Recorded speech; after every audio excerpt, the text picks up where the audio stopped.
Guns!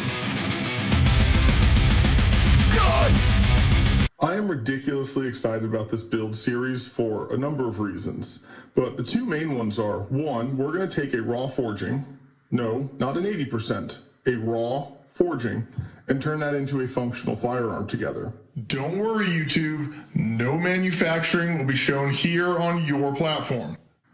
The second reason is I've wanted a unnecessarily large caliber firearm for a long time now, and I finally have that in the form of the Raptor 50 from Big Kahuna Guns, which we are going to pair with this lower. A big thank you to Big Kahuna Guns for sponsoring this build series. Be sure to like and subscribe so that I don't slip into a deep depression. These two things go together like peanut butter and jelly. And why do I say that? Well, let's talk about a raw forging in a little more detail. So why is a raw forging the correct choice for this project? Well, it comes down to four main reasons: material, cost, form factor, and availability of tools in my shop. So, material. 7075 aluminum is what most forgings are made out of, and a lot of the highly available aluminum that you can get in billet form is generally 6061. 7075 aluminum is significantly stronger than 6061. And when I say stronger, I mean ultimate tensile strength as well as yield strength. Big Kahuna Guns highly recommends that you use a 7075 aluminum for the lower when you pair it with their upper for that exact reason. There is a lot more recoil strength coming out of a 50 BMG upper than there is anything else that you're throwing on an AR-15. So it makes a lot of sense that you want to go as beefy as humanly possible when you go that route. Okay, well, that doesn't mean you have to use a forging. You could buy 7075 billet. Yes, I could, and that's where number two comes in, cost. 7075 aluminum is ridiculously more expensive than 6061. I mean, a lot. If I were to buy a billet of 7075 aluminum, which I cannot get locally, it would be $75 to $100 in the size required to mill a AR-15 lower out. And that's before shipping it. It's heavy, so that probably adds a decent amount. Meanwhile, I can get this forging delivered to my house for 25 bucks.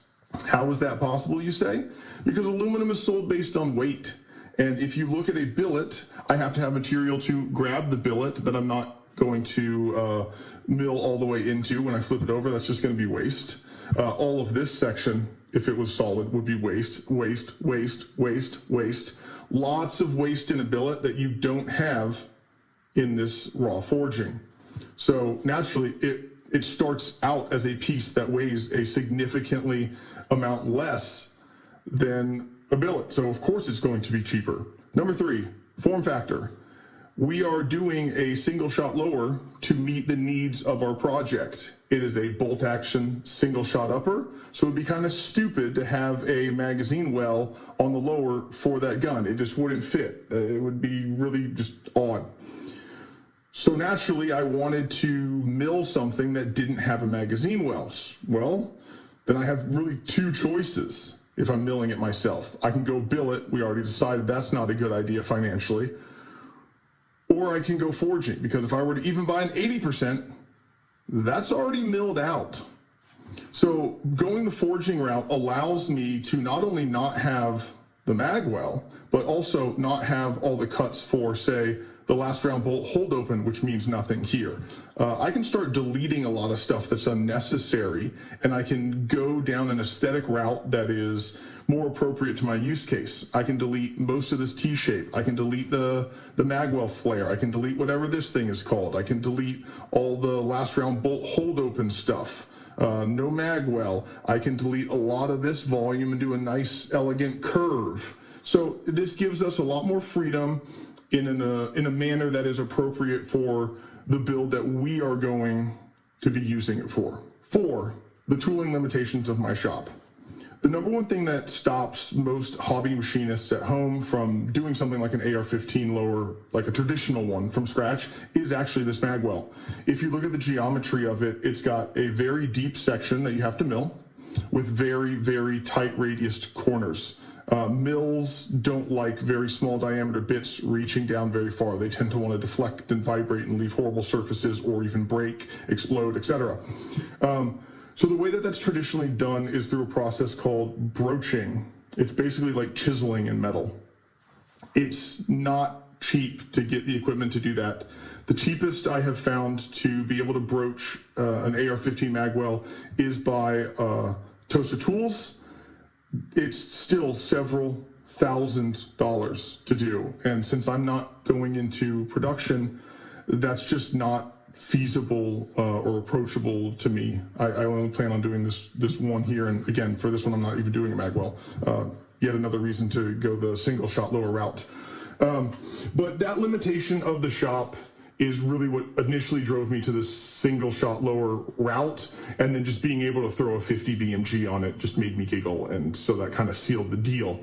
Yes, you can technically go the route where you... Sorry guys, at the end of the day, this little section just didn't seem worth the potential hit to the channel. It doesn't seem fun to me. The purpose of this channel is to try and learn how to do things as much as possible with the mill itself. So yeah, maybe I'll do that one day if I get really bored and want to do another AR-15. But for now, this is the route I'm going. Let's get that big boy back in the shop for the end. I hope you guys are as excited about this project as I am. This should make for some, especially the episode where we tackle this should make for some really fun milling work, and obviously a really fun finale where we actually get out there and shoot it and see what this thing is capable of. Let's actually look at the whole thing. Look at this thing, huge, 30-inch barrel, absolutely massive muzzle brake. And in all honesty, probably one of the funniest things is when I opened the box, it comes with this absolutely massive sticker, which is just so on brand for what they sell. I actually laughed out loud. Thanks for tuning in.